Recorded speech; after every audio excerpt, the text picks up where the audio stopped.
أسعد الله أوقاتكم زبائننا الكرام. توفر وجهز عندنا الموديل اليوم هذا الموديل من الاقتصاديات يمتاز ب7 قطع.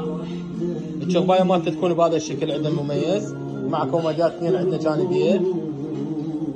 أما الزاوية تكون عندنا بهذا الشكل بارتفاع الكنتور مع أبواب اثنين، تكون نقوش الأبواب CNC حفر. الكنتور يكون عندنا بهذا الشكل،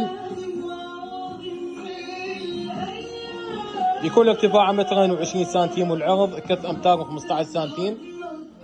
الوجه مالته يكون عندنا NDF تارس بهذا الشكل. جودة الأصباغ مالته تكون بهاي الجودة والنقاوة. أما الداخل مالته يكون عندنا معاكس أبيض 3 ملم. درمان يكون عندنا شريطي على طول الباب، قفايص لسهولة الفتح والشد. الأبواب الوسطانية تكون عندنا تعلاقة ملابس.